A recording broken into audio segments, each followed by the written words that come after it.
வணக்கம். தேர்தல் தர்பார் நிகழ்ச்சியில் உங்களை சந்திப்பதில் மகிழ்ச்சி. இன்றைய தேர்தல் தர்பாரில் நேற்றைய ராகுல் காந்தியின் பிரச்சாரமும் இன்றைய பிரதமர் மோடி அவர்களுடைய பிரச்சாரமும் தான் ஒரு மிகப்பெரிய அளவில் பேசுபொருளாக இருக்கிறது. ராகுல் பேசிய பேச்சில் இருந்து பல்வேறு விஷயங்கள், அதாவது தமிழ்நாட்டோடு நெருக்கமாக இருந்த மாநில கட்சிகள் வலியுறுத்திய பல்வேறு விஷயங்கள், மாநில உணர்வுடன் அவர் பேசியிருக்கிறார். நீட் விலக்காக இருக்கட்டும், மாநில சுயாட்சி தொடர்பான விஷயங்களாக இருக்கட்டும், பொது பட்டியலில் உள்ள விஷயங்கள் மீண்டும் மாநில பட்டியலுக்கே மாற்றப்படும் போன்ற பல்வேறு வாக்குறுதிகளை அவருடைய பிரச்சாரத்தில் வெளிப்படுத்தியிருக்கிறார். நரேந்திர மோடி அவர்கள் தேசத்தின் பாதுகாப்பு, வளர்ச்சி, தமிழகம் என்பது எம்ஜிஆர் ஜெயலலிதா மண் போன்ற விஷயங்களை மீண்டும் மீண்டும் வலியுறுத்தியுள்ளார். இவர்களுடைய இருவரி பிரச்சாரமும் எந்த வகையில் தமிழக தேர்தல் களத்தில் ஒரு தாக்கத்தை ஏற்படுத்தும், யாருடைய பேச்சு பரப்புரை தமிழக மக்களுக்கு நெருக்கத்தை ஏற்படுத்தும் என்பது குறித்து தான் இன்றைய தேர்தல் தர்பாரில் நாம் விரிவாக பேசியிருக்கிறோம். இது குறித்து தங்களது கருத்துக்களை பதிவு செய்வதற்காக காங்கிரஸ் கட்சியை சேர்ந்த இதயதுல்லா, வலதுசாரி பார்வையாளரான நித்யானந்தன் மற்றும் பத்திரிகையாளர் கோட்டீஸ்வரன் அவர்கள் நமது அரங்கிற்கு வந்திருக்கிறார்கள். சார் வணக்கம். நான் இதயதுல்லாட்டிய முதல் கேள்வியை வைக்கிறேன். ராகுல் காந்தி அவர்கள் நேற்று பேசிய பேச்சில் பல்வேறு விஷயங்கள், தமிழ்நாட்டுக்கு நெருக்கமான விஷயங்களை கூறியிருப்பதாக, இன்னும் சொல்லப்போனால் திராவிட கட்சிகள், திராவிட இயக்க உணர்வாளர்கள் என்ன சொல்கிறாங்கன்னா, எங்களுடைய கொள்கை கோரிக்கைகளை அப்படியே அவர் பிரதிபலிச்சிருக்கிறார். நாங்கள் பேசிய மாநில உணர்வு, மாநில சுயாட்சி, நீட் இருக்கணுமா இல்லையாங்கிறத மாநிலம் தீர்மானிக்கணும், கல்வி பொது பட்டியலிருந்து மாநில பட்டியலுக்கு வரணும், இதெல்லாம் எங்களுடைய கோரிக்கை, எங்களுடைய கொள்கைகள், அதை அப்படியே ராகுல் காந்தி பிரதிபலிச்சிருக்கிறாரு அப்படிங்கிற விஷயத்தை பதிவு செய்கிறாங்க.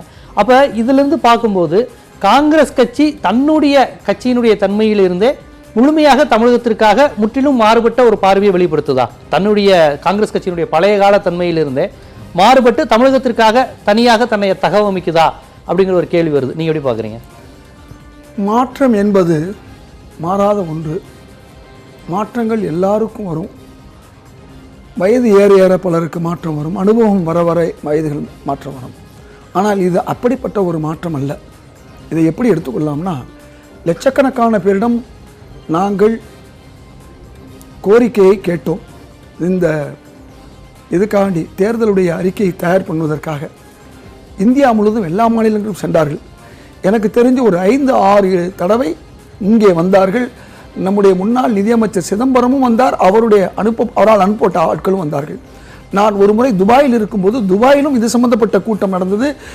இந்தியர்கள் அத்தனை பேரையும் அழைத்து கேட்டார்கள். இப்படி மக்களுடைய குரலை ஒன்று சேரும்போது, தமிழ்நாட்டு மக்களுடைய குரல் ஒன்று சேர்ந்து அங்கே சென்றதால் எல்லா மாநிலங்களுடைய குரல்களையும் தேர்தல் அறிக்கையில் கொண்டு வந்தார்கள்.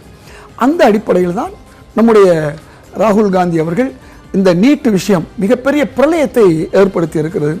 அதே மாதிரி டெல்டா மாவட்டங்களில் கஜா புயல் வந்த பொழுது நம்முடைய பிரதமர் வராத ஒரு விஷயத்தை அறிந்தவர் நேற்று கிருஷ்ணகிரியில், அந்த மேடையில் நானும் இருந்தேன். அழகா 8 மாவட்டங்கள் பாதிக்கப்பட்டது, டெல்டா பாதிக்கப்பட்டது என்றெல்லாம் சொல்லிவிட்டு நாம் கேட்ட 15,000 கோடிக்கு பதிலாக மிக குறைந்த சில 100 கோடிகளை தந்ததையும் அவர் குறிப்பிட்டு காண்பித்தார்.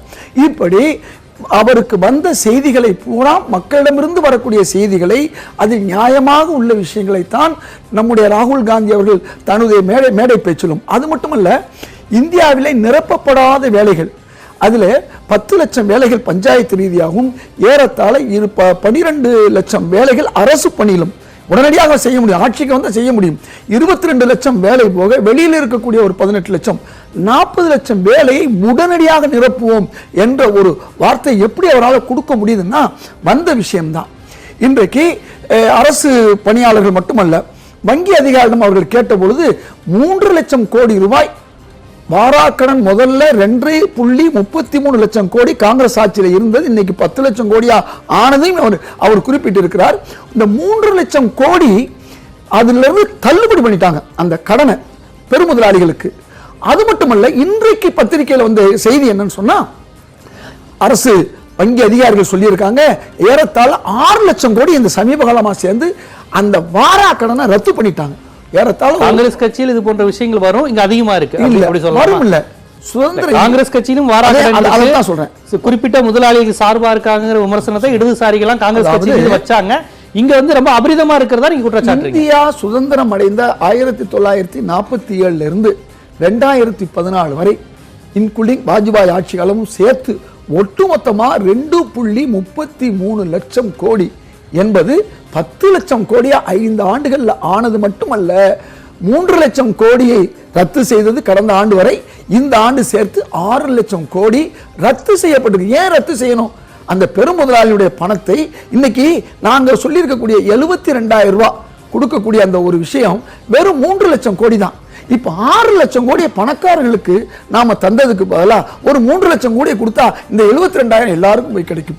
உங்களுக்கு தெரியும், புபேஷ் குப்தா என்ற ஒரு சோசியலிச கட்சி உறுப்பினர் இந்திரா காந்தியோட ஒரு கேள்வி கேட்டார். அன்னைக்கு 5,000 ரூபாய் தான் கடன் கொடுத்தாங்க. வங்கி தேசியமயமாக்கப்பட்டு எல்லாரையும் வங்கிக்கு கொண்டு வந்து கொடுத்தாங்க இல்லையா? அன்னைக்கு கேள்வி, இப்படி ஏழை மக்கள் எல்லாம் வங்கிக்கு கடன் பெற்று கொடுக்கவில்லை என்ன என்று. அப்ப சொன்னாரு, பெருமுதலாளிகள் வாங்கிய ஒட்டுமொத்த கடனிலே 5 விழுக்காடு கூட இந்த கடன் வராது. அப்படியே வரவில்லை என்றாலும் அது ஒரு பெரிய இழப்பல்ல என்று சொன்னார்.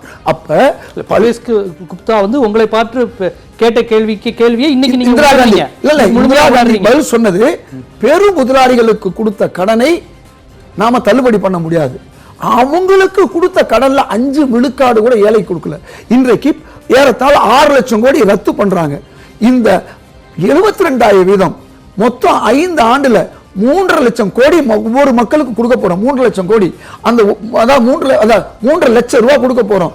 இது 5 ஆண்டுகள்ல மிஞ்சி போனா அது 3 லட்சம் கோடி. அதனால வந்து பெருமுதலாளிகளுக்கு 15 பேருக்கு கொடுக்கறத விட பெருமுதலாளிகளுக்கு. காங்கிரஸ் கட்சி தற்போதைக்கு தமிழகத்தில் உள்ள திராவிட கட்சிகளினுடைய கோரிக்கைகள், மாநில உணர்வு, இடதுசாரிகள் பெருமுதலாளிகள் மீது வைக்கின்ற விமர்சனம் எல்லாவற்றையும் உள்வாங்கி கொண்டு ஒரு கோரிக்கைகள், ஒரு பிரச்சாரம் அப்படிங்கிற மனநிலைக்கு வந்திருக்கு. அந்த அளவு காங்கிரஸ் கட்சியினுடைய பழைய தன்மையிலிருந்து முழுமையா மாறும். இல்ல அந்த தன்மை தொடர்கிறது, அதுல மாற்று இல்ல. மாற்றங்கள் வர வர செய்யப்படும். ஒரே ஒரு விஷயம் தான் நான் சொல்லி முடிச்சுக்கிறேன். 15 பெரும் முதலாளிகள் அல்லது 50 பெரும் முதலாளிகள் கொடுக்கறத விட 25 கோடி மக்களுக்கு அந்த பணத்தில் ஒரு பகுதி செல்லக்கூடிய ஒரு வாய்ப்பு இருக்கிறது. அது கூட இதுல நாங்க செய்ய போறோம் சொல்லல. இந்த பணம் இவ்வளவு கொண்டு வருவது எளிது என்பதற்காக இதை சொல்லுகிறார்கள். இத்தனை லட்சம் கோடி இன்னைக்கு ஒரு நாள் இன்னைக்கு வந்த செய்தி, 3 லட்சம் கோடி வாராக்கடன் ரத்து செய்யப்பட்டது கடந்த ஆண்டு வரை. இந்த ஆண்டு வரை அது 6 லட்சம் கோடியாக இருக்குது, ரத்து செய்யப்பட்டிருக்கிறது. முதலாளிகள் வாங்கிக்கடன். இது யாருடைய பணம்? மக்களுடைய பணம். மக்கள் வங்கியிலே போட்ட பணம், வங்கிக்கு வந்த லாபம். வங்கி அதிகாரி என்ன சொன்னாங்கன்னா, வங்கிக்கு வந்த லாபம் எல்லாம் பெருமுதலாளிகளுக்கு கடன் ரத்தாக போகிறது இவருடைய ஆட்சியிலே என்பதுதான் முக்கியம். நித்யானந்தன் கேட்க விரும்புவது, ராகுல் அவர்களுடைய உரையில் வந்து முழுக்க முழுக்க அவர்கள் ஒரு தேசிய கட்சியாக இருந்தாலும் மாநிலங்களுடைய தனித்த இறையாண்மை, மாநில சுயாட்சி, பொதுப்பட்டியலிருந்து மாநில பட்டியலுக்கு வருவது என்று பல்வேறு விஷயங்கள் காங்கிரஸ் கட்சியை எதிர்த்து இங்க உள்ள திராவிட கட்சியில் என்னென்ன கோரிக்கைகள், கொள்கைகள்லாம் ஆரம்பத்தில் பேசினாங்களோ அதையெல்லாம் ராகுல் காந்தியே பேசுகிற ஒரு நிலைக்கு தமிழகத்தில் அவர் பேசியிருக்கிறார். அப்ப பேச்சுங்கிறது தமிழக மக்களுடைய ரொம்ப நெருக்கமான விஷயங்களை அவர் முன்வைக்கிறார் அப்படிங்கிற ஒரு வாதத்தை வைக்கிறாங்க. இது எப்படி ராகுல் காந்தியோட இந்த பேச்சு, இந்த மாநில உணர்வு, இந்த தன்மைகள்லாம் எந்த அளவுக்கு தமிழக தேர்தலில் தாக்கத்தை ஏற்படுத்தும் நீங்க நினைக்கிறீங்க? இதற்கெல்லாம் முக்கியத்துவம் கொடுக்கக்கூடாது. ஒரு காலத்தில் அகில இந்திய தலைவர்கள் என்று சொன்னால் தேசிய தலைவர்களாக திகழ்வார்கள். மாநில கட்சிகள் மாநில நலனுக்காக துவங்கப்பட்ட கட்சிகள். தேசிய கட்சி ஒரு 18-20 மாநில மன்றைக்கு இருந்த காலத்தில் எல்லோருக்கும் முடிந்த அளவிற்கு நியாயத்தை செய்து கொடுப்பார்கள். ஆனாலும் குறைகள் அதிகமாக தெரியும். ஏனென்றால் மாநிலத்திலே உள்ளவர்களுக்கு அவர்கள் மாநில அக்கறை மட்டுமே தான் இருக்கும். எனவே காங்கிரஸ் பேரியக்கம் அன்றைக்கு அதை நிறைவேற்றவில்லை என்ற காரணத்தினாலே தோன்றியவைதான் மாநில கட்சிகள். மாநில கட்சிகளுடைய அவசியம் ஏன் வந்தது? ஒரு மந்திரி பதவிக்காக தொடங்கினார் என்றால் மக்கள் ஏன் ஆதரவு கொடுத்தார்கள்? மக்களுக்கு அந்த குறைபாடு தெரியும். மாநில கட்சியே இந்தியாங்கிற அமைப்புல தேவையில்லைங்கிறீங்க நீங்க? அல்ல, மாநில கட்சியினுடைய தோற்றத்திற்கான காரணம் என்ன?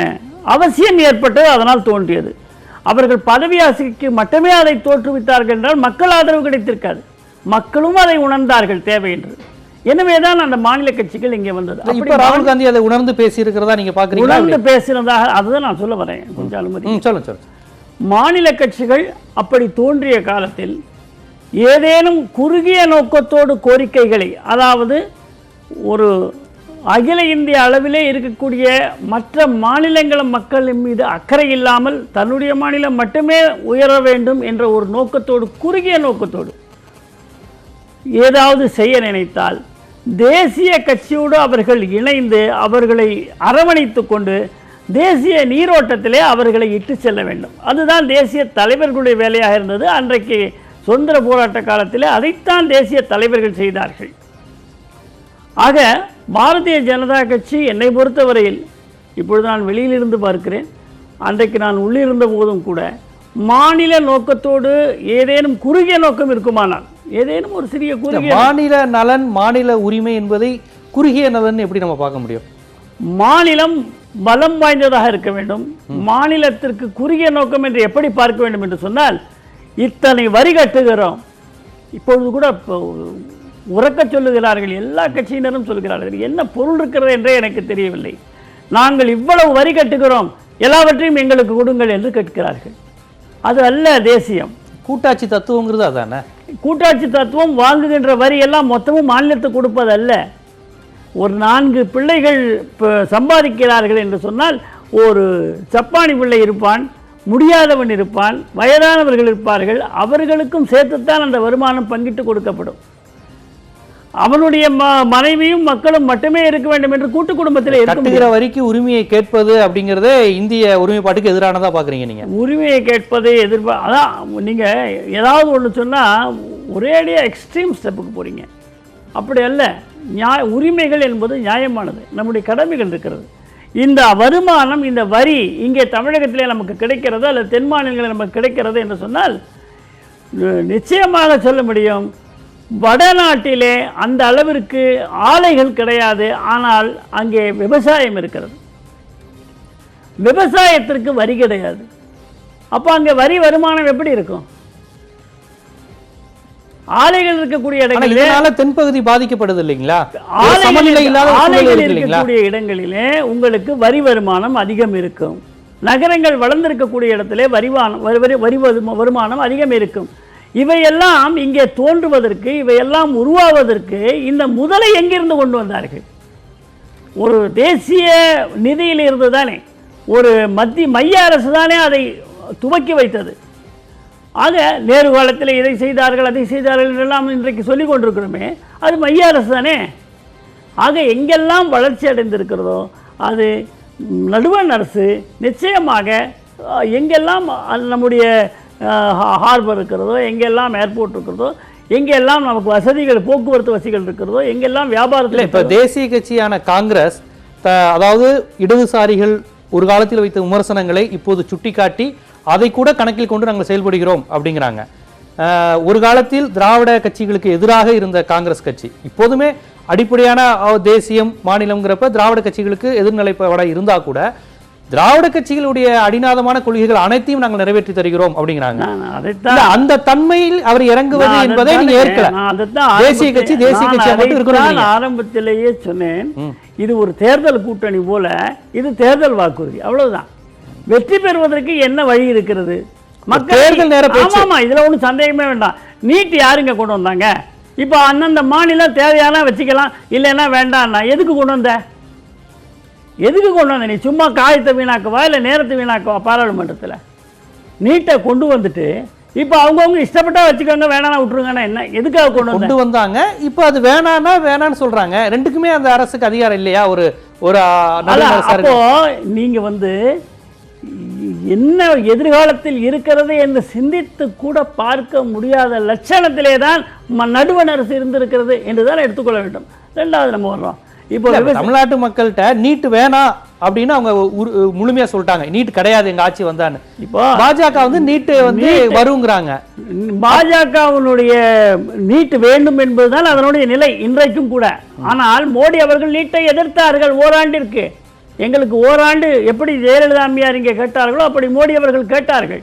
ஓராண்டுக்கு பிறகு அங்கே நீட் எழுத தொடங்கி விட்டார்கள். இந்த முறை நீட்டிலே இந்தியாவிலேயே அதிக மாணவர்கள் பங்கெடுத்து வெற்றி பெற்றது நம்முடைய தமிழக அரசியல் சூழல. நீட் வேண்டாம் என்று சொல்ற காங்கிரஸுக்கு மக்கள்கிட்ட அதிகமா நெருக்கமா உணர்வாங்களா? பாஜக நீட் வேண்டும் என்று ரொம்ப வெளிப்படையா சொல்ற பாஜக நெருக்கமா உணர்வாங்க? குழந்தைகள் அதிகமாக இனிப்பு சாப்பிடுகிறது, வயிற்றிலே பூச்சி வருகிறது என்று சொன்னால் தாயும் தந்தையும் கண்டித்து வளர்க்க வேண்டும். நீங்கள் அதிகம் இனிப்பு சாப்பிடக்கூடாது என்று சொன்னால் குழந்தைகள் அடம் பிடிக்கத்தான் செய்யும். நம்முடைய குழந்தைகளாக நாம் நினைத்தால் அந்த குழந்தைகளுக்கு துரோகம் செய்ய மாட்டோம். ராகுல் காந்தி தமிழ்நாட்டில் வாக்குகளை பெற வேண்டும் என்பதற்காக தேர்தல் நேரத்தில் சில நாடகம் ஒண்ணுமே கிடையாது. நாடகம். இரண்டாவது, 82 விழுக்காடு நம்முடைய நாட்டிலே விவசாயம் என்று சொல்கிறார்கள், பொத்தாம் பொதுவாக சொல்கிறார்கள், எல்லா கட்சியினரும் சொல்கிறார்கள். 82 விழுக்காடு கூலி வேலை செய்யக்கூடிய விவசாயிகள் தான். அவர்கள் முதலாளிகள் அல்ல. விவசாயத்தை அவர்களெல்லாம் விவசாயத்தை நிலம் வைத்திருப்பவர்கள் அல்ல. அதில் 10 விழுக்காடு மட்டுமே தான் சிறு குறு விவசாயிகள், 1-2 ஏக்கர் நிலம் கொண்டவர்கள். கேட்பது, நீங்கள் ஒரு பத்திரிகையாளரா 2 பேருடைய உரையும் பார்த்திருப்பீங்க.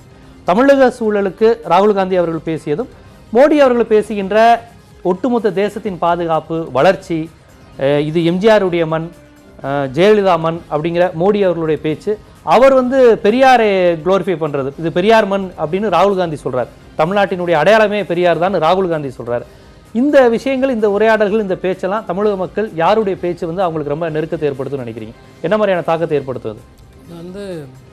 தேர்தல் நாடகம், தேர்தல் காலம்.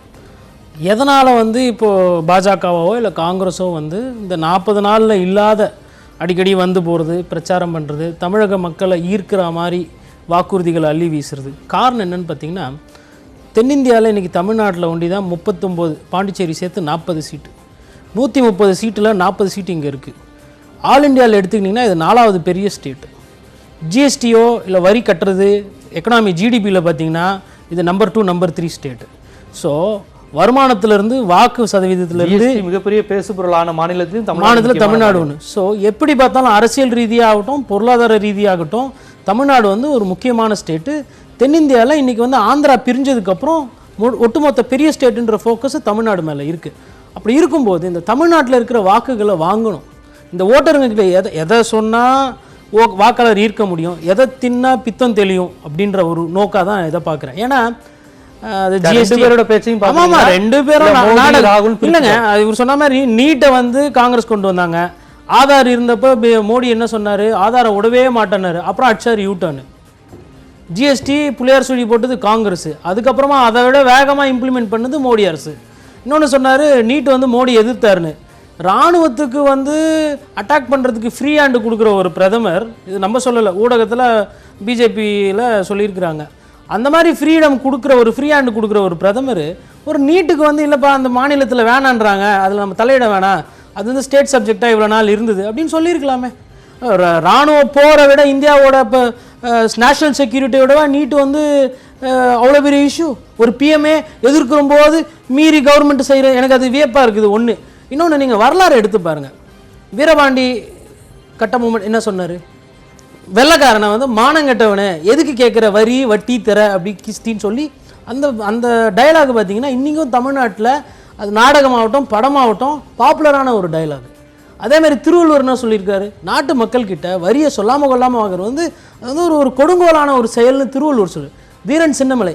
காந்தி என்ன பண்ணாரு, உப்புக்கு வெள்ளைக்காரன் வரி போட்டப்ப எதிர்த்து போறாங்க. ஒட்டுமொத்த பார்க்கும்போது இப்படி அதாவது இல்லாத போட்டவங்கிட்டயோ இல்லை உழைக்கிறவங்கிட்டயோ இல்லை மாத சம்பளம் வாங்குறவங்கிட்ட நீங்கள் வரியை வாங்கி அதை நீங்கள் உங்களுக்கு கான்வாயிலிருந்து மினிஸ்ட்ரியிலேருந்து உங்கள் செலவுக்கு ஆட்சி செலவு எல்லாம் போக மிச்சத்தை நீங்கள் திருப்பி கொடுப்பீங்க.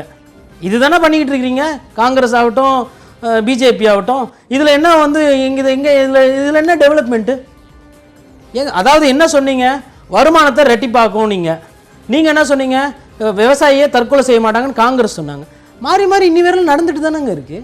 தேர்தல் வாக்குறுதி எடுத்து பாருங்கள், பிஜேபிக்கும் காங்கிரஸுக்கும் ஒன்றும் பெரிய வித்தியாசம் கிடையாது. பப்ளிக்கை நாங்கள் நல்லா வச்சுக்குவோம் நல்லா முறை தேர்தல் அறிக்கை ரொம்ப பெரிய லெவலில் வேறுபடுது. அதுக்கு காரணம் என்ன, விவகாரமாக இருக்கட்டும், வாக்கு வங்கி இருக்குங்க. இப்போ இங்க இருந்த பெரிய தலைவர்கள்லாம் மறைஞ்சிட்டாங்க. அதனால தான் அவங்களோட புகழ் பாடுறது. இப்போ மறந்த ஜெயலலிதா அம்மையார் இருந்தப்போ குஜராத்தை சேர்ந்த மோடியா இல்லை தமிழகத்தை சேர்ந்த லேடியான்னு ஒரு பிரச்சாரத்தை வச்சாங்க. ஆனால் அதுலேயும் அப்படியே ஒரு யூட்டர்ன் எடுத்து பண்ணுறாங்க. அப்புறம் திமுகவை பார்த்தீங்கன்னா எதிரிகள் எல்லாம் இன்றைக்கி ஒன்றா இருக்கிறாங்க. வைகோ ஸ்டாலின் மேலே வைக்காத விமர்சனம் இல்லை. கருணாநிதி காங்கிரஸ் என்ன சொன்னார், கூடா நட்பு கேடில் முடிஞ்சதுன்னு சொன்னார். கூட்டணி வச்சு 2016 கூட்டணி இருந்தது. இல்லைங்க, கூட்டணி இருந்ததுங்க, இருந்தாலும் மறக்க மாட்டாங்கல்ல. இப்போ லட்சத்தீவு இஷ்யூ எடுத்தா அன்னைக்கு எமர்ஜென்சி பீரியடில் கச்சத்தீவு இஷ்யூல எமர்ஜென்சி பீரியடில் அப்போ என்ன ஆச்சு, அப்போ காங்கிரஸ்க்கும் டிஎம்கேவும் ஒரு டிஸ்பியூட் இருந்தது. இன்றைக்கும் வந்து அதிமுக அதை தான் சொல்லுது. ஸோ பிஜேபியை பொறுத்தவரையிலும் காங்கிரஸை பொறுத்தவரையிலும் பார்த்தீங்கன்னா அவங்களோட ஃபோக்கஸ் அது வந்து பொதுமக்களும் எப்படி தான் பார்க்குறாங்கன்னு நான் நினைக்கிறேன். எந்த அளவுக்குன்னு தெரியல, மேபி ரிசல்ட்ஸ் அதை சொல்லலாம். யூபி மேலே ஒரு ஃபோக்கஸ் எப்பயுமே ஜாஸ்தி இருக்கும், வாரி வாரி கொடுக்கறது. அங்கே வந்து வரி கம்மியாக வந்தாலும் சலுகைகள் நிறைய. காரணம் என்ன, யூபி ஓட்டை ஜெயிச்சா பாராளுமன்றத்தை பிடிச்சிடலாம். அதுக்கு அடுத்த ஃபோக்கஸ் பார்த்தீங்கன்னா பீகார் மேலே, வெஸ்ட் பெங்கால் மேலே இருக்கும். காரணம் என்னன்னா வாக்கு சதவீதம். மிச்ச ஸ்டேட்டுங்களை பற்றி அவங்களுக்கு கவலை. தென்னிந்தியாவை பொறுத்தவரையிலும் தேசிய கட்சி எதுக்குமே கவலை இல்லை. அதனால தான் இது வந்து திராவிட நாடா வந்து உருவாகி இன்னைக்கும் அந்த ஒரு தனித்தன்மையா இருக்கிறதுக்கு காரணம் அது. அந்த எம்ஜிஆர் மன் ஜெயலலிதா மன் மோடி பேசுறது எந்த அளவுக்கு மக்கள் மத்தியில் இல்லைங்க, நீங்க அங்க வந்திருக்கவங்க எல்லாம் கட்சிக்காரங்க உட்கார்றாங்க. அப்ப அவங்கள ஈர்க்கிறதுக்கு வந்து நீங்க எம்ஜிஆர் பேரை சொல்லி ஜெயலலிதா பேரை சொல்லி ஓட்டு கேட்காம இருக்க முடியாது. அந்த பேரை தான் இன்னமும் சொல்லி ராகுல் பெரியார் மன் சொல்றது எந்த அளவுக்கு. அவர் வந்து அவங்க திமுகவோட கூட்டணியில் இருக்கிறாங்க. திருமாவளவன் வந்து பெரியாரை பத்தி தான் பேசுவாங்க. அந்த கூட்டணிக்கு பெரியார் வந்து அங்க ஒரு லெகசி லீடரா இருக்காரு. இந்த கூட்டணிக்கு எம்ஜிஆர் ஜெயலலிதா ஒரு லெகசி லீடரா இருக்காங்க. அதனால அவங்க பேரை சொல்லி ஓட்டு கேட்குறாங்க. வழக்கமா திமுக அதிமுக இந்த பேரை சொல்லி ஓட்டு கேட்டுட்டு இருந்தாங்க. இப்போ இவங்க ரெண்டு பேரும் அந்த கூட்டணியில புகுந்ததால இவங்களும் வந்து அதே மாநில தன்மைக்கு ரெண்டு கட்சிகளுமே வந்துட்டாங்க. பிரச்சார தனியில மாநில கட்சிகளுக்கு தகுந்த மாதிரியான ஒரு துணியில அவங்க வந்துட்டாங்க ரெண்டு கட்சிகளும். அவங்க வேற வழி கிடையாது, காலத்தின் கட்டாயம் இது. இது வந்து வாக்குறுதி தான். அவங்க சொன்ன மாதிரி எலெக்ஷன் முடிஞ்ச உடனே நாங்க சொன்னோம், ஆனா நிறைவேற்ற முடியும். ஜல்லிக்கட்டு வரவே வராதுன்னாங்க. அப்புறம் எப்படி வந்துச்சு? சபரிமலை இஷ்யூ கோர்ட்டில் இஷ்யூ ஆச்சு.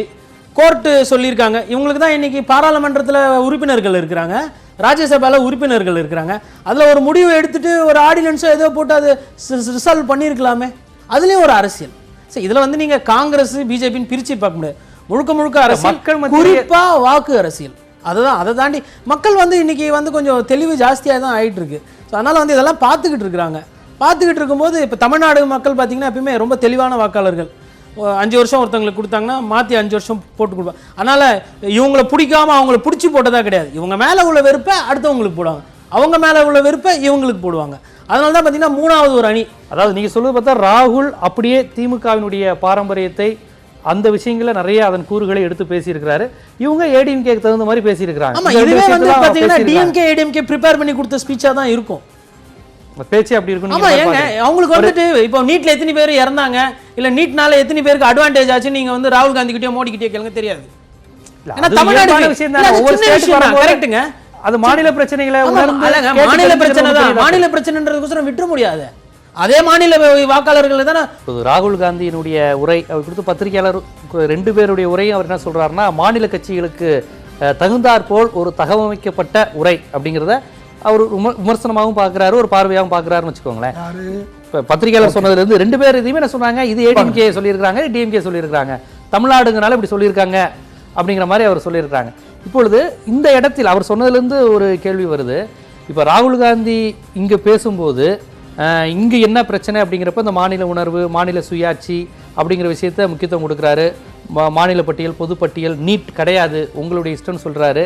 பெரியார் மண் அப்படிங்கிறத வலியுறுத்தி சொல்கிறாரு. இதே ராகுல் காந்தி குஜராத் அந்த மாதிரி பகுதிகளுக்கு செல்லும்போது நானும் ஒரு பிராமின் தான், அதில் எந்த சந்தேகமும் இல்லைன்னு அவர் சட்டையை கழட்டி காமிச்சாரு அப்படின்லாம் கூட ஒரு விமர்சனம் வந்தது. ஆனால் அவர் அந்த அப்படி செஞ்சதுக்கப்புறம் அங்கே காங்கிரஸுடைய வாக்கு விழுக்காடு வந்து அதிகமாச்சு. அப்போ இந்த இடத்துலலாம் கோட்டீஸ்வரன் சொல்கிறத நம்ம யோசிக்க வேண்டியது இருக்குது.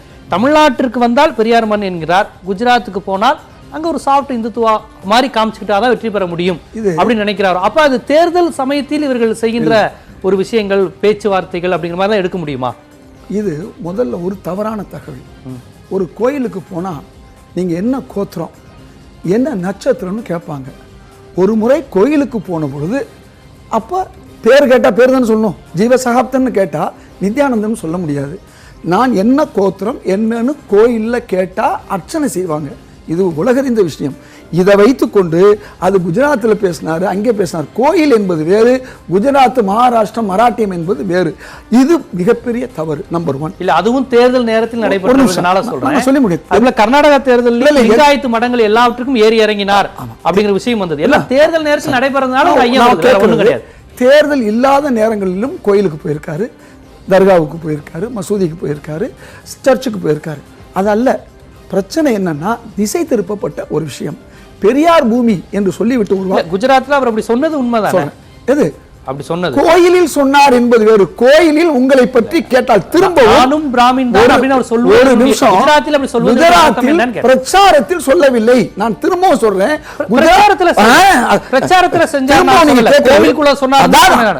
சிம்பிள் கோயில்ல சொல்லித்தான் ஆகணும். அதே வழி இவ்வளவு பெரிய செய்தி ஆனது.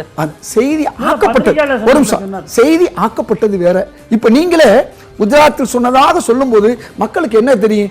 ஓஹோ, ஒரு வெளியில எல்லாம் ரோட்ல எல்லாம் சொல்றாரு போலன்னு அர்த்தம். இப்ப நான் விளக்க சொல்றேன், குஜராத்தில் சொல்லிட்டீங்க, கோயில்னு சொல்லல, அது உங்க தவறு இல்ல. இப்படி ஒரு பிரபகண்டா ஆயிருச்சு. தமிழ்நாட்டு மக்களுக்கு உங்க மூலமா ஒரு நல்ல செய்தி போட்டோம். ஒரு கோயில்ல போய் என்ன கோத்திரம் என்ன நட்சத்திரம் சொன்னா எந்த மனிதனும் சொல்லித்தான் ஆகணும். அதை சொன்னதை இவர் இவ்வாறு சொன்னார் என்று சொன்னார்கள். இரண்டாவது விஷயம், சாதி உட்பட சொன்னதுனாலதான் கோவில் அதெல்லாம் என்ன கோத்திரம் என்று சொல்லும் பொழுது கவுல் என்ற வார்த்தை சொல்லி ஆகணும். அவருடைய கோத்திரம் எந்த ஊர் சொன்னா அந்த ஊர் சொல்லி ஆகணும். பேர்னா பேர் சொல்லி ஆகணும். நட்சத்திரம்னா நட்சத்திரம் சொல்லி. தமிழ்நாட்டுல இப்படி சம்பவம் நடக்கல, குஜராத்ல தான் நடக்குது. நீங்க தமிழ்நாட்டுல கோயில்ல போய் கேட்கல, கேட்டா அதையும் எங்கதான் சொல்லுவாங்க. தமிழ்நாட்டுல பெரியார் மண் என்று சொல்கிறார். திரும்ப சொல்றாரு எல்லா ஊர்லயும். நான் சொல்றது இதுக்கு அதுக்கு சம்பந்தமே கிடையாது. தமிழ்நாட்டுல ஒரு கோயில்ல போய் நான் பெரியார் ராமசாமிக்கு பேரன் அப்படின்னு சொன்னா அது தப்பு. ஆனா அப்படி ஒரு சொல்லவும் இல்லை, அப்படி நடக்கவும் இல்லை. அங்கே நடந்தது. இன்றைக்கு எல்லாரும் இதை தவறாக இப்ப ஊடகங்களை கொண்டு போறது ஒரு பக்கம். இப்ப அடுத்த விஷயத்துக்கு ஒரு முக்கியமான விஷயம், பெரியார் மண் என்று சொன்னது மட்டுமல்ல, இன்றைக்கு மோடி அவர்கள் பெரியாரையும் தெரியாது, தமிழ்நாட்டு வரலாறும் தெரியாதுன்னு ராகுல் காந்தி 2 நாளைக்கு முன்ன சொன்னார். அது உண்மையாயிருச்சு. இன்றைக்கு வந்தும் கூட எம்ஜிஆர் அவர்களை இது பெரியார் பூமின்னு சொல்லுவார், எம்ஜிஆர் அவர்கள் இது காமராஜர் பூமி அண்ணா பூமின்னு சொல்லுவார். ஆனா இன்னைக்கு இதை சொல்லாம நம்முடைய மோடி அவர்கள் என்ன சொன்னாங்கன்னு சொன்னா எம்ஜிஆர் மண் ஜெயலலிதா மண் சொல்லுது. அப்ப அவருக்கு இதுதான் வாக்கு வாங்குறதுக்கு. இப்ப பெரியார் மண்ணு சொன்னா இங்க முழு வாக்கும் கிடைச்சிடாது.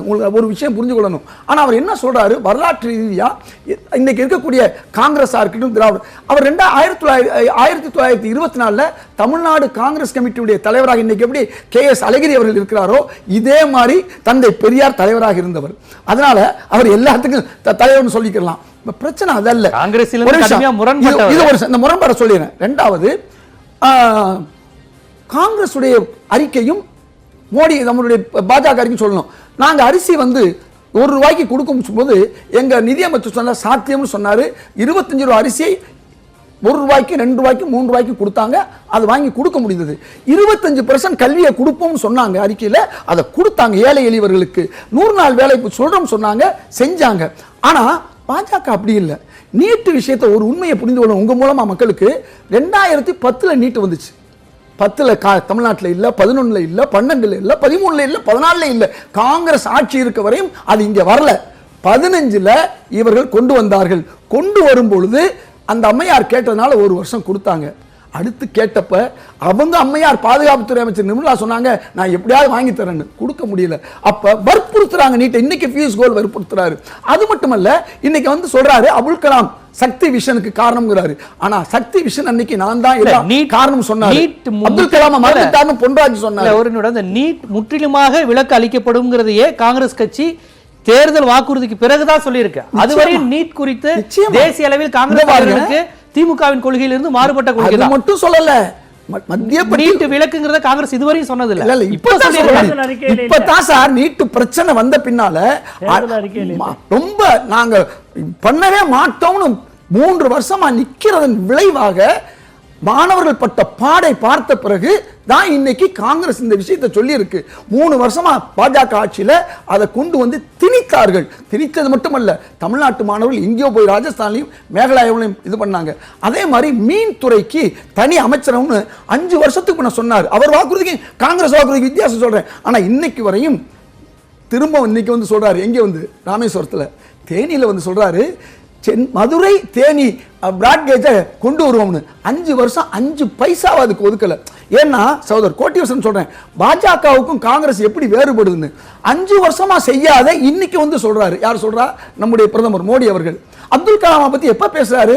ராமேஸ்வரம் பேசுறாரு. ஆனா சக்தி விஷன் வந்த அன்னைக்கு எல்லாம் நான் அன்னைக்கு ஒரு வார்த்தை அப்துல் கலாம்னு சொல்லலேன்னு அவருடைய PA பொன்ராஜ் அவர்கள் அன்னைக்கே தொலைக்காட்சியில் சொன்னார். இதெல்லாம் ஏன் சொல்றேன்னு சொன்னா, காங்கிரஸ் சொன்னதை செய்துச்சு. ஒண்ணும் இல்ல, 40 லட்சம் பேருக்கு வேலை வாய்ப்பு கொடுக்கணும். எப்படி கொடுப்போங்கிறதையும் சொல்றாரு. 10 லட்சம் வேலை வாய்ப்பு எதுல கொடுக்கணும், இப்ப 22 லட்சம் வேலை வாய்ப்பு எதுல கொடுக்கறோங்கிற அவர் சொல்றாரு. ஆக இது நாடகம் அல்ல. அப்ப பெரியார் மண் என்று சொன்னாலும் சரி, இந்த விஷயங்களை சொல்வதுன்னு சொல்லி காங்கிரஸ் சொன்னதை செய்தது. நான் ஒண்ணா ஆதாரம் சொன்னேன். ஆனா பாஜக சொன்னதை இதுவரை செய்யல. இதே தமிழ்நாட்டில் தான் நம்முடைய பாஜகவுடைய அறிக்கையில பல அறிக்கைகள் நிறைவேற்றப்படவில்லை. உங்களுக்கு தெரிஞ்ச விஷயம் தான். அப்ப காங்கிரஸ் வேறு, பாஜக வேறு. ராகுல் காந்தி வந்து தெளிவா இந்த இது கஜா புயல் விஷயத்தை இவ்வளவு விளக்கமா சொல்லி ஒரு முறை வந்திருக்கலான்னு ஏன் சொல்றாரு? நடந்தது தான் சொல்றாரு. அது மட்டுமல்ல, உங்களுக்கு கடந்த கால இயற்கை பேரிடர் காங்கிரஸ் அரசு மீதும் அந்த விமர்சனத்தை மறைந்த முதலமைச்சர் ஜெயலலிதா கடுமையா வச்சாங்க. தானே புயல் போன்ற பல்வேறு விஷயங்கள்ல இல்ல போதிய நிதி வரலன்னு ஜெயலலிதா அவர்கள் வச்ச விமர்சனங்கள் உங்களுக்கு ஆண்டுதோறும் ஜெயலலிதா பிளானிங் கமிஷனுக்கு போயிட்டு என்ன சொல்லுவாங்க தெரியுமா? ஒவ்வொரு வருஷமும் நான் கேட்டதை விட கூட 1000 கோடி எனக்கு கிடைத்ததுன்னு சொன்னாங்க. ஆனா இன்னைக்கு நித்தி ஆயோக் வந்த பின்னால இவட சொன்னாரு 2 லட்சம் கோடி தமிழ்நாட்டு போன ஒரு வருஷத்துக்கு போகுது. எங்கே வரியா 1 லட்சம் கோடி கூட நமக்கு திருப்பி வரலைங்கிறதா இப்ப பிரச்சனை. நமக்கு என்ன பிரச்சனை அவர் சொன்னாரு பாத்தீங்களா? நாம என்னமோ ஒட்டுமொத்தமா மத்திய அரசுடைய பணத்தை பூரா நம்ம கேட்கறதாக நினைக்கிறோம் இல்லையா? கேட்கல. கேட்கிற பணம் தமிழகத்துக்கு கிடைக்கல. அதுதான் உண்மை. நித்யானந்த இந்த விஷயத்தை கேட்டானோ, இப்ப அவர் சொன்னதுல இருந்து நீங்கள் சொல்கின்ற எம்ஜிஆர் ஜெயலலிதா அவர்களுக்கே முன்னோடி, அந்த இயக்கத்தின் முன்னோடி பெரியார் தான். ஆனால் நீங்கள் பெரியாரை திட்டமிட்டு தவிர்க்கிறீங்க. நாங்க பெரியார் மண் என்று அழுத்தமாக சொல்ல முடியுது. நீங்க சும்மா வாக்குக்காக எம்ஜிஆர் ஜெயலலிதா மண் என்று சொல்றீங்க. இதுல இருந்தே வெறும் வாக்குக்கான விஷயமே ஒழிய உள்ளார்ந்து அந்த வார்த்தை வரலைங்கிற விமர்சனம் காமராஜனே சொல்ல. அதையும் சேர்த்துக்குங்க. கடந்த சுற்றுல 1-2 விஷயம் எனக்கு நேரம் இல்லாத நீங்கள் கொடுக்கல. அதாவது நானும் அதை வற்புறுத்தலை, அதனால சொல்லிதான் ஆகணும். 2009 வரை 15 லட்சம் ரூபா வங்கி கடன்கள் பெருமுதலாளிக்கு கொடுத்தது. 15 லட்சம் கோடி. 1947 2009 வரை, 2009 2013க்குள்ள 56 லட்சம் கோடி ரூபாய் ஆயிடுச்சு 5 வருஷத்தில். அதனுடைய ரகசியம் என்ன, அது எப்படி கொடுக்கப்பட்டது, ஏன் கொடுக்கப்பட்டதுன்ற விவரமெல்லாம் உங்களுக்கு தட்டினா வந்துடும். பத்திரிகையிலே வந்துக்கிட்டு இருக்கு, பேட்டியும் கொடுத்துட்டு இருக்கிறாங்க. அதனால் அந்த அளவுக்கு ஒரு மோசடி நடந்த காலத்தினால்தான் மக்கள். அதுக்கு மாற்றா 2014-19 இருந்ததா? நீங்க சொன்ன இந்த குற்றச்சாட்டை மட்டும் எடுத்துக்கோ. நம்ம காங்கிரஸ் அரசியல் 5 ஆண்டுகளில் பெருமுதலாளிகளுக்கு இவ்வளவு கொடுத்துட்டு வாராக்கடன் பண்ணதுக்கு அந்த குற்றச்சாட்டை சொல்லுகின்ற இடத்தில் பாஜக இருக்காங்க. இன்றைக்கு சுதந்திர இந்தியாவில் மல்லையாவுடைய சொத்தோ அல்லது மோடியினுடைய சொத்தோ பறிமுதல் செய்யப்பட்ட ஒரு அரசு இருக்கிறது என்று சொன்னால், இப்படி பெருமுதலாளிகள் பணம் கொடுக்காமல் ஓடிப்போனாலோ அல்லது நாட்டிலேயே இருந்தாலும் கூட சொத்துக்களை பறிமுதல் செய்ய தனி சட்டம் இயற்றி பறிமுதல் செய்தது மோடி தலைமையில் இருக்கக்கூடிய இந்த அரசு மட்டுமே. முதலாளிகள் மோடி அரசில் பாதிக்கப்பட்டிருக்காங்க. மோடி அரசு மட்டுமே தான். அம்பானி அம்பானி அவர்கள் மோடி பிரதமராபவதற்கு முன்பாகவே உலக பணக்காரர் வரிசையிலே நின்றவர். அவ்வளவு பெரிய செல்வந்தகர், அவ்வளவு பெரிய ஆலை முதலாளி, எல்லா விதமான வியாபாரங்களையும் செய்யக்கூடியவர். அப்படிப்பட்ட அம்பானி மோடி வந்த உடனே தான் அவர் ஏதோ பெரிய தொழிலதிபரான மாதிரியெல்லாம் ஒரு சித்திரத்தை வைக்கிறாங்க. அது தவறு. அம்பானியோ ஆதானியோ அந்த மாதிரி மோடி வந்து உருவாக்கவில்லை. அம்பானிக்கு 96, 98, 1994, 96, 98 இந்த 3 முறை உலக அளவில் விருதுகள் வழங்கப்பட்டிருக்கிறது. சிறந்த இண்டஸ்ட்ரியல், சிறந்த தொழிலதிபர் என்று சொல்லி. இந்த விஷயத்தில் பாஜகவை பார்த்து விமர்சிக்க காங்கிரஸ் இல்லை. காங்கிரஸ் இல்லை மட்டுமில்ல, பாஜக நடவடிக்கை எடுத்த காரணத்தினால்தான் சொத்து பறிமுதல் செய்யப்பட்டிருக்கிறது. இப்ப இந்த பிரச்சாரத்துக்கு ஒரு மோடி பிரச்சாரத்தில் இப்ப பெரியார் மண்ணுக்கு வருவோம். அதானே நம்ம இப்ப நீங்க கேட்ட கேள்வி. அவர் அதை தான் குறிப்பிடுறார். பெரியார் மண் நிச்சயமாக பாரதிய ஜனதா கட்சியோ அல்லது இந்துத்துவா சக்தியோ இதை பெரியார் மண் என்று என்றைக்கும் ஏற்றுக்கொள்ளாது. அப்புறம் எதுக்கு எம்ஜிஆர் மண் ஜெயலலிதா மண் சொல்றீங்க? அவங்களுடைய வழித்தோன்றல் தானே அவங்க. நீங்க சொல்ல அனுமதி கொடுங்களேன். பெரியாரை ஏத்துக்காத அப்படின்னா ஜெயலலிதாவும் எம்ஜிஆர் ஏன் அவர் குறிப்பிட்டாருன்னு சொல்லிதானே ஆகணும். சொல்லுங்க. பெரியாரை ஏற்றுக்கொள்ளாது. ஏன் என்று சொன்னால் கடவுள் மறுப்பு கொள்கை தான்.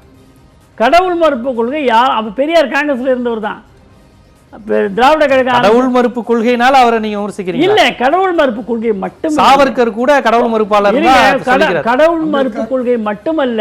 இன்றைக்கு வீரமணி அவர்கள் கிருஷ்ணனை பற்றி என்ன பேசுகிறார் தெரியுமா? அது தனி விவாதம். அது பொள்ளாச்சிக்கு கிருஷ்ணன் எடுத்துக்காட்டு என்று சொல்லுகிறார். இல்ல மோடி பேசுனது அப்படிப்பட்ட ஒரு கேவலமான ஈனப்பிறவி வீரமணி பேசுவதற்கான பின்னணியா அவைக்கு பெரியாருடைய வாரிசாக நீங்க விவாதம்ங்கிறது நம்ம எடுத்துக்கொண்ட வாதம் என்ன மரியாதை எடுக்கிறது? இது தனிப்பட்ட சாடல், தனிப்பட்ட சாடல். அவை இது ஏத்துக்க இந்த மாதிரி விவாதம் கேட்டது இதெல்லாம் பெரியாருடைய. நீங்க இந்த திராவிட யாருமே இல்ல, அந்த தலைவரை பற்றி நீங்க விமர்சிக்க கூடாது. விமர்சிக்க கூடாது. கடுமையான தலைவரை சொன்னா அவங்க எவ்வளவு கோவம் வரும் யோசிச்சு பண்ணுங்க. தப்பு சொல்றீங்க. நீங்க பேசும்போது பாருங்க, நல்லா இருக்கும். நீங்க பேசும்போது தலைப்பு கேட்ட கேள்விக்கு பதில் சொல்லுங்க. தக்கார் தகவிலார் என்பது அவரவர் எச்சத்தால் காணப்படும். நான் வள்ளுவேன். அப்ப கூட தக்கார் தகவிலார் போடுறாரு. ஈன பிறவி இழிபிறவின்னு ஒரு சொல்லல. நீங்க நான் மக்கள்கிட்ட பேசும்போது அந்த வாதம் வேணாம், அந்த வாதம் அது தவறு. சொல்லுங்க. இந்த வீரமணியை வச்சு பெரியார் யாருன்னு சொல்லிக்க முடியும், விடுங்க. அதனால அனுமதிக்க முடியாதுங்க. எம்ஜிஆர் அவர்கள் மூகாம்பிகைக்கு போனார். கேள்வி கேட்டாங்க எல்லாரும். மூகாம்பிகைக்கு நான் செல்வது என்னுடைய சொந்த விஷயம். கண்டிப்பா மூகாம்பிகை கோயில் போனார். அதனால பெரியாரிடம் வந்து எம்ஜிஆர் ஜெயலலிதா வேறுபடுத்தி பாருங்க. ஜெயலலிதா அம்மன் கோயிலுக்கு போய் தான் நாமினேஷனே போடுவாங்க. உங்களுடைய நிறைவு புரியுதுங்களா? அதனால எம்ஜிஆரோ ஜெயலலிதாவையோ மோடி அவர்கள் குறிப்பிட்டதில் எந்த தவறும் கிடையாது. மக்கள் செல்வாக்கு மிக்க தமிழக தலைவர்களாக இன்றைக்கு இருந்திருக்கிறார். காமராஜரை குறிப்பிடவில்லை என்று சொன்னார்கள். காமராஜருடைய ஆட்சியை கொடுப்போம் என்று கடந்த முறை வந்தபோது கூட சொன்னார். காமராஜர் சிறந்த ஆட்சியாளர். கலைஞர் ஆட்சியை கொடுப்போம், அண்ணா ஆட்சியை கொடுப்போம் யாரும் பேசுறதில்ல. பெருந்தலைவர் காமராஜ் ஆட்சி தான் கொடுப்போம்னு பேசுறாங்க. அதற்கு பிறகு அப்படிப்பட்ட ஒரு மாமனிதன் கிடையாது. அந்த காமராஜர் ஒதுக்கி வைத்ததால் இந்த காங்கிரஸ். மனிதர் நீங்க தவறா பேசுனீங்க. அதை கொஞ்சம் பேசும்போது அதாவது பேங்க்ல கடன் வாங்கிட்டு கடன் கொடுக்கலன்னா சொத்தை வந்து மோடி அரசு தான் பறிமுதல் பண்ணிச்சுன்றாரு. அப்ப பேங்க்குக்கு என்ன வேலை? தனி சட்டம் இல்லைங்க. சட்டம் வந்து இன்சால்வன்சி ட்ரிபியூனலும் ஆகட்டும், இன்சால்வன்சி ரூல்ஸ் வந்து முன்னாடியில இருந்திருக்கு. இப்போ வந்திருக்கிறது அமெண்ட்மெண்ட். நான் இன்னைக்கு பேங்க்ல போய் ஒரு 50 லட்ச ரூபா பணம் வாங்கிட்டு கார் மேல வாங்கியிருந்தேன்னா காரை பறிமுதல் பண்ணுவான். பர்சனல் லோனா இருந்தா வீட்டுக்கு கொடுத்து சர்ச்சு கொடு. இது சட்டம். இதுக்கு வந்துட்டு சோனியா காந்தியோ மோடியோலாம் வந்து பொறுப்பேற்க முடியாது. பேங்க்ல கடன் வாங்கினா வட்டி கட்டணும், அது சட்டம். வட்டி கட்டலைன்னா அவனை இன்சால்வன்சி ஆகும். இதுதான் நடைமுறை. இதுல வந்துட்டு மோடி சர்க்கார், அதாவது காங்கிரஸ் பீரியட்ல அது இந்த லோன் எல்லாமே பார்த்தீங்கன்னா ஒரு நாளில் வாங்கினதில்ல, சில்லறையா பல கோடியா கொஞ்சம் கொஞ்சமா வாங்கினது. அப்படி காங்கிரஸ் பீரியட்ல வாங்கினு ஊரை விட்டு ஓடினவர் தான் விஜய் மல்லையா. அப்படி பிஜேபி பீரியட்ல வாங்கின ஊரை விட்டு ஓடினவர் தான் நீரவ் மோடி. இதுல வந்து வேறு கருத்துலாம் கிடையாது. ஆட்சியில அருண் ஜேட்லி சொல்லிட்டு தான் அவர் போராட. அது நீங்க அரசியல் பேசுறீங்க, நான் அது உள்ள வரல. மாறி மாறி இவங்க ரெண்டு பீரியட்லயுமே பணம் உண்மைக்கு மாறா சொல்லாதீங்க. இல்ல உண்மைக்கு மாறா. நாட்டை விட்டு ஓடுனது என்னங்க? ஏங்க பாஜக ஆட்சியிலயா காங்கிரஸ் ஆட்சியில லோன் கொடுத்தது யார் பீரியட்ல? லோன் கொடுத்தது யார் பீரியட்ல? இல்ல ஒண்ணே இல்ல இருங்க கடமை சீட்டு இருக்குங்க. இருங்க இன்னொன்னு ரெண்டு பேரும் சொல்றாங்க சீட்டு இருக்கு. 2010ல வாங்கிருக்காரு. அவர் சொல்றாங்க. இன்னொன்னு சொல்றாங்க கிட்டத்தட்ட ஒரே ஒரு இல்ல நித்தி ஆயோக் இல்ல நீங்க நிரூபிக்க சொல்லுங்க. வங்கியில இப்படி ஏற்கனவே சட்டம் இருக்கிறது. இந்த 70 ஆண்டுகளாக இந்த பெருமுதலாளிகள் யாருடைய சொத்து அப்படி செய்யப்பட்டிருக்கிறது ஏதாவது ஞாபகம் தான்? இன்னி வரையில ஆளு குற்றவாளி வந்து நாட்டுக்கே கொண்டு வரலங்க. அது காங்கிரஸ் ஆட்சியா இருக்கட்டும் பிஜேபி ஆட்சியா இருக்கட்டும். சொல்றீங்க கொண்டு வந்து நிறுத்தினீங்களா? சட்டத்துக்கு முன்னாடி நிறுத்தி தண்டனை வாங்கி கொடுத்தீங்களா? மஞ்ச கடிதாசி கொடுத்துக்கிட்டு இப்ப இந்த தமிழக வாக்காளர்களை இந்த ரெண்டு பேருடைய பிரச்சார பேச்சுகள்ல எது அவர்களுக்கு ரொம்ப நெருக்கமா உணரும்னு நினைக்கிறீங்க? இல்ல அதாவது இன்னொன்னுங்க, இப்ப வந்துட்டு மாறி மாறி நித்தி ஆயோகம் பிளானிங் கமிஷனும் காசு கொடுத்தா அப்புறம் எப்படி 4 லட்சம் கோடி கடன்ல இருக்கு தமிழ்நாடு? பணம் வந்திருந்தா மத்திய அரசு கிட்ட இருந்து. ஸோ வரலன்றது ஒரு ஏங்க இங்க இருந்து எவ்வளவு ஜிஎஸ்டி பணம் போச்சுன்னு பார்க்கணும். காங்கிரஸ் பீரியட்ல எவ்வளோ வேல்யூ ஆட் டாக்ஸ் போச்சுன்னு பார்க்கணும். அதுக்கேற்ற மாதிரி பணம் வந்ததானா எனக்கு தெரிஞ்சு கிடையாது. இப்போ நிறைவு கருத்துன்னு நீங்க பாத்தீங்கன்னா மக்களுக்கு எதை சொல்லி வாக்கு கேட்கணுமோ அதை தான் சொல்லி வாக்கு கேட்குறாங்க ரெண்டு பேரும். அதில் எந்த தப்பும் கிடையாது. பட் என்னன்னா இவங்க வந்து சொல்யூஷன்ஸ் இன்னமும் இது மேனிஃபெஸ்டோவில் வாக்குறுதி கொடுக்குறது வாக்குறுதி தான். அது வந்து எந்த அளவுக்கு நிரந்தரம்ன்றது தெரியல. இன்றைய தேர்தல் தர்பாரில் இந்த இருவருடைய பேச்சு இது எதை உணர்த்துகிறது, எது மக்களுக்கு நெருக்கமாக இருக்கும் என்பது குறித்து உங்கள் 3 பேர் கருத்துக்களை பதிவு செஞ்சீங்க. மிக்க நன்றி. மீண்டும் ஒரு தேர்தல் தர்பார் நிகழ்ச்சியில் சந்திக்கலாம்.